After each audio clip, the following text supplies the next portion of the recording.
ke kantor. Kan kita di BL ini kan terutama yang pertama kita implementasikan 3 instansi ya, antara Bea Cukai, BP Batam, dan KSOP atau di Kemenhub Sabandar ya. Itu kantornya jauh-jauhan kan, satunya Sekupang, satu Batu Ampar, satu Batam Center ya kalau di Batam ya.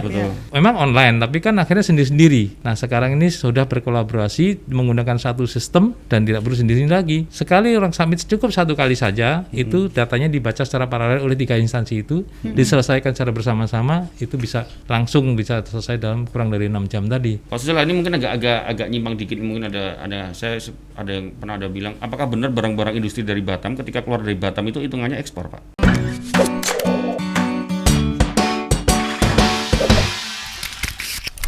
Justru bukan ekspor, tapi dalam hal pengenaan bea masuk atau perpajakan itu seperti impor. Oh iya seperti impor. Seperti impor malah. Iya, Kenapa? Karena pada saat barang itu dari luar negeri masuk ke Batam masih free kan? Free, betul. Namanya free trade zone, masih zona bebas kan? Sehingga pajak-pajak, bea masuk dan itu belum dibayar. Setelah jadi barang, nanti keluar ke Indonesia dibayar bea masuknya, tapi terhadap bahan bakunya saja, gitu. Iya. Kalau kita ini kan sebenarnya sering nih punya pemerintah lah websitenya ya kan. Kita sering kita buka ini kayak gitu, tapi kita bertanya tidak pernah direspon. Kita takutnya nih yang si sistem ini atau platform ini ketika ada banyak yang masuk tapi tidak ada responnya, apakah mungkin bakal terjadi, Pak? Apa misalkan nge-lag gitu apa? Iya, nge-lag kayak atau memang hang gitu. Nggak ada yang lagi ini, Pak, gitu. Online. Itulah sekarang sudah nggak ada lagi cerita. Dulu mungkin yang namanya pekerjaan begini nih, otomasi ini pekerjaan, mohon maaf, sambilan ya. Saya sebagai bea cukai juga bikin otomasi gitu ya. INSW itu dulu kerjaan sambilan, nggak ada lembaga yang berwenangan nih, tapi memang awalnya oleh bea cukai itunya, ide inisiasinya. Tapi sekarang sudah ada lembaga sendiri yang menangani itu. Namanya Lembaga Nasional Single Window di bawah Kementerian Keuangan. Sudah ada tuh. Levelnya hanya 1 tingkat di bawah menteri. Jadi sudah lembaga sendiri. Dia memaintain dari mulai penyempurnaan proses bisnis, penyempurnaan IT sendiri-sendiri sampai dengan tadi merespon yang hal yang seperti itu. Jadi mereka sudah lembaga sendiri. Kalau dulu kan tadi sambilan kadang-kadang akhirnya kerjaan saya dulu deh. Kalau nggak ada dedicated udah. Berarti bisa dibilang nih ada NLE namanya, Pak. Berarti terus nanti cara ininya, terus kemudian INSW itu nama platformnya. Ya, tetap rumahnya INSW, lembaga yang menangani namanya LNSW, Lembaga Nasional Single Window. INSW itu kan ininya ya, platformnya ya. Nah, NL itu programnya sebenarnya. NL itu nama programnya. Program pemerintah untuk percepatan pelayanan logistik barang.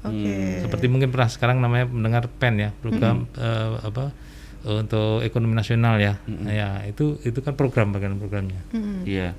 Terus Pak, kalau kayak tadi, jadi kalau NLE itu kemudian BLE. Jadi BLE ini nanti di bawah secara plafon sistem itu di bawah tanggung jawab bea cukai atau siapa, Pak? Ya, itu? Itu sebenarnya sudah tertuang di, walaupun inisiasi pertamanya dari kita dari bea cukai sudah tertuang di Inpres 5 2020 itu. Penanggung jawabnya 2 kementerian koordinator terutama, Menko Koordinator Maritim dan Menko Koordinator Perekonomian. Karena 2 hal tidak terpisahkan. Satunya maritim terkait dengan transportasinya, dan investasi. Yang satunya ekonomi terkait dengan barangnya. Sehingga dua-duanya bertanggung jawab. Jadi secara pengawasan tentu di bawah 2 kementerian perekonomian itu. Tapi nanti yang sebenarnya pelaksananya adalah Kementerian Keuangan, dalam hal ini adalah Ditjen Bea Cukai memang. Kemudian nanti akan menginduk di INSW itu, Indonesia National Single Window. Iya. Oke. Pak, tapi kalau di untuk si pelaku usaha lah, untuk pengusaha, maksudnya keuntungan apa sih yang mereka dapetin dari ini program ini misalnya gitu, Pak? Mungkin bisa sampaikan lagi. Tadi sempat sudah disinggung lagi, singgung ya. Iya. Kalau pengusaha itu kan banyak ya, dari punya barang. Terus tadi yang punya kontainer, yang punya truk, yang punya barang pasti dia akan lebih cepat untuk dapatkan pelayanan di pemerintahannya. Lebih cepat kalau memerlukan tracking, lebih cepat untuk memerlukan tempat penimbunan barangnya. Bagi si tracking tadi, dia akan lebih cepat dapat konsumen. yaitu milik barang ya kan. Daripada dia nawarin dari mana nggak jelas kan, nawarin di Facebook. Merek juga ya itu. Enggak, kita juga live di Facebook. Misalnya gitu kan, platform itu semua terkumpul pada warung. Saya balik lagi, kita analogikan mungkin kalau mana tahu di sini pengusaha muda ya, yang masih baru mau tumbuh, tahunya kan ojol, boleh nyebut merek nggak? Nggak apa-apa Pak. Taruhlah misalnya Gojek ya misalnya kan gitu ya. Itu kan dia hanya menyediakan di transportasinya, mengirim barangnya dan memesan barang, misalnya memesan makanannya. Bagaimana kalau si penjual makanan itu perlu box untuk tempatnya, perlu untuk apanya lagi, misalnya makanannya, dia terpaksa ke platform lain, yang tadi marketplace. Saya nggak nyebut Tokopedia atau nggak nyebut misalnya. Udah sebut Pak. Kan dia harus lewat ke sana lagi. Nanti kalau dari satu ya nggak perlu kesana kemari, nggak perlu ganti aplikasi yang lain. Dalam satu aplikasi udah semuanya. Iya, dulu yang punya warung nunggu dulu sambil kipas-kipas gitu kan, yang mau beli makanan nggak datang-datang. Nah sekarang tinggal buka HP, dia sambil nonton YouTube ya, YouTube boleh ya sebetulnya. Saya nonton YouTube tiba-tiba orderan masuk, tinggal bungkus-bungkus kirim kan gitu. Ini pun nanti akan seperti itu, efisien bagi si bisnis itu tidak hanya pemilik barang, termasuk tadi penyedia jasa tadi, kontainer dan sebagainya. Berarti itu mereka harus masuk daftar ke dalamnya, begitu Pak? Ya. Nah sekarang mereka sudah, apakah yang pelaku-pelaku sekarang sudah pada mulai masuk? Kalau yang sudah jalan pasti sudah. Karena pasti harus punya namanya user ID dan harus punya akun lah gitu. Iya, harus punya akun. Sama lah balik lagi kalau punya itu kan harus punya akun ya. Iya, benar. Harus punya ininya. Atau maksudnya ini nih apa ya bahasanya, saya nggak tahu ya, mungkin kalau di bahasa kita vendor, misalnya saya pengusaha truk gitu. Saya pengen menjadi bagian dari itu gitu. Iya, itu misalnya. Ya, itu kan pengusaha truknya nanti kan punya, kalau di platform kan punya user ID ya. Nah, sama dengan kalau saya jual warung, pengen jual makanan, saya mau masukin ke GoFood misalnya, kan saya harus punya akun juga di Gojek kan ya. Nah kalau itu kan gampang, kita daftarnya enak tuh Pak. Kalau di marketplace kan kita tinggal masuk, pakai email segala macam. Nah kalau ini apakah memang misalnya ini baru nih, misalnya kita punya logistik baru ya Pak, perusahaan baru, nah itu daftar untuk masuk ke situnya berarti ada langkah-langkahnya lagi dong? Itu juga mudah sebenarnya. Pemerintah sudah sangat jauh mempermudah untuk perizinan. Kita udah mempunyai namanya OSS kan, online single submission. Ya, udah pernah dengar ya. Itu kan salah satu memudahkan untuk orang udah daftar dulu, berusaha dulu. Masalah nanti kan sambil jalan bisa diinikan ini usahanya apa, perlu di belakangan diratakan ini ya. Yang penting usahanya masuk dalam positif list. Misalnya tidak jualan narkoba gitu. Udah usaha tapi ternyata jualan narkoba kan nggak boleh gitu gitu. Jadi termasuk positif list. Ya, nanti dengan OSS sangat mudah kok. Saya tahunya OSS itu sangat mudah, nanti dapat NIB, nomor induk berusaha ya. Nanti di situ sangat mudah sekali. Sudah sekarang udah nggak zaman lagi kalau ini harus ketemu ini sampai terakhir ngadep ke kepalanya. Nggak ada lagi, saya nggak pernah ketemu pengusaha. Udah nggak zaman lagi ya. Nggak ada zaman lagi itu udah. Semua dari kantornya masing-masing saja submit datanya, tapi sebenarnya diisi semua. Kemudian baru submit, nanti dapat NIB, bisa langsung jalan. Sangat mudah. Apalagi kalau cuma user ID-nya di NLE itu lebih mudah lagi. Sudah punya NIB yang berdasarkan, tinggal masukkan itu jadi punya user ID. Tapi syaratnya punya NIB dulu, nomor induk berusaha ya. Gitu. Pak, kalau misalnya ke depannya memang ada bayangan kalau BLE atau NLE ini jadi lembaga sendiri gitu. Ini kan masih ini Pak. Platform. Sistem ya. Iya. Ya sebenarnya kalau sesuai visinya Pak Jokowi, Pak Presiden saat ini ya, beliau justru tidak ingin terlalu banyak lembaga kan. Lembaga yang ada dipangkas supaya efisiensi. Jadi lembaga yang ada saja sekarang dimanfaatkan, yaitu di lembaga nasional single window tadi, tapi menangani ini, dan ini kan sudah bagian dari itu, memang sudah bagian dari itu, sudah artinya bukan sambilan lagi, dia adalah salah satu pekerjaan pokoknya. Pekerjaan pokoknya adalah terkait menangani BLE dan NLE ini nasional. Betul. Itu kan sistem nih, jadi ya nggak perlu ada orang, nggak perlu ada struktur organisasi, ya udah, nggak perlu banyak. Kalau nggak titipin aja kasih Pak Susilo, yang handle itu ya. Kalau lihat kantornya NSB di Jakarta itu nggak besar, bayangkan itu ngurusi se-Indonesia loh, tapi nggak perlu besar-besar, sistem. Semua yang mikir, yang bagi, yang ngatur atau apa istilahnya itu semua sistem. Sistem ya. Cukup sih NSW tadi aja jadi lembaga ya Pak. Iya, karena mereka yang menggodoknya. Pak, kalau bisa dibilang penerapan BLE ini itu tuh sebenarnya mengurangi juga praktek dari repetisi sama replikasi. Betul. Benar, Pak? Iya, benar itu. Jadi nggak ada lagi namanya tadi kan saya sebutkan serial ya. Harus ke KSOP dulu, sah bandar dulu. Iya.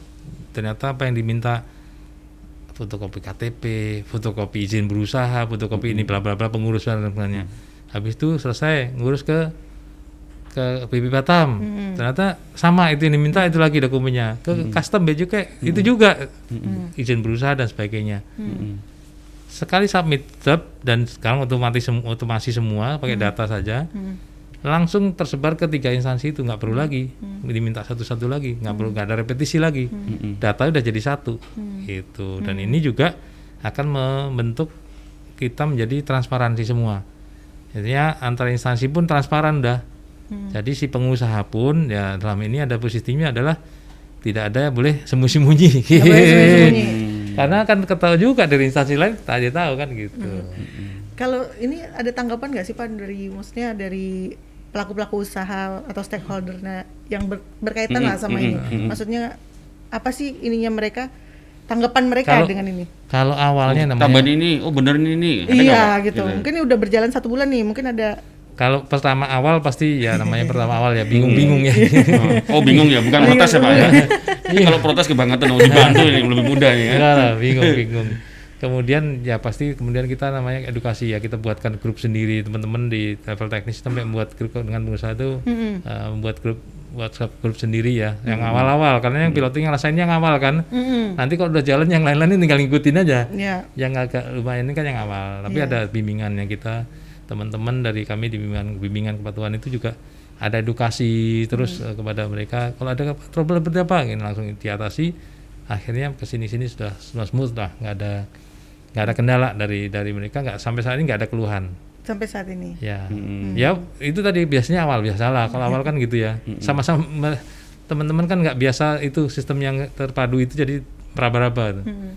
Tapi itu mungkin hanya minggu pertama saja, setelah itu udah ibaratnya kayak iklan dulu wus gitu. Nah kalau misalnya tadi Pak Silwan sampaikan itu kan artinya ini sistem ini atau platform ini sudah berjalan ya Pak ya, ya mungkin kalau di assessment atau ini udah oke. Nah mungkin nggak Pak ini akan setelah Batam akan diduplikasi misalnya di Kuala Tanjung, Tanjung Priok gitu atau Makassar gitu. Nah kemudian gimana Pak? Itulah kebanggaannya Batam. Kebanggaan kita, saya pertama, ya? Saya salah satu sebagai di Batam. Karena kita inisiasi dan kita sudah wujudkan itu. Nah saat ini kalau boleh dibilang ibaratnya kalau saya menginginkan kita dulu bikinnya di gardu gitu ya. Ternyata sudah diambil oleh gedung induknya gitu. Jadi udah diambil, sekarang udah diadop diambil oleh pusat. Dan ini akan jadi embrionya dari NLE tadi, BLE tadi. Jadi ibaratnya dibangun oleh teman-teman di sini udah diambil pusat nih sekarang. Diambil bukan berarti kita kayak nggak ikhlas, enggak. Maksud bagus itu berarti kan udah diadop nih. Dan nanti akan diimplementasikan di pelabuhan-pelabuhan yang lain juga gitu. Iya, bagian pemerintah ada istilahnya tol laut gitu ya. Iya, pelabuhan-pelabuhan yang berhubungan itu kan. Iya. Berderet ke sana semua Pak ya. Iya, bukan berarti tol laut itu membangun jalan tol di atas laut gitu. Maksudnya menghubungkan connectionan antara satu port dengan port lain yang tanpa hambatan gitu. Ibaratnya seperti itu. Iya. Nah kita bangga nih dari orang Batam nih. Ada BLE loh. Tempat lain Kuala Tanjung nggak ada KTLE, nggak ada. Tapi program ini direncanakan berapa ini Pak? Berapa lama? Maksudnya ini pasti masih dalam tahapan apa namanya ya? Percobaan? Enggak juga Pak? Udah. Kita sudah mandatori. Oh sudah mandatori. Nah, tinggal itu tadi kalau udah mandatori kan sebenarnya sudah ada yang saya pengen gabung Pak, ya udah tinggal daftar lagi. Tapi ininya sudah benar-benar jalan. Udah benar-benar jalan. Nggak ada bukan trial lagi, udah jalan. Dalam 1 bulan udah jalan. Yang sudah punya user ya pakai itu, yang belum ya tinggal daftar user, pakai itu, daftar user pakai itu aja udah gitu. Iya. Pastilah.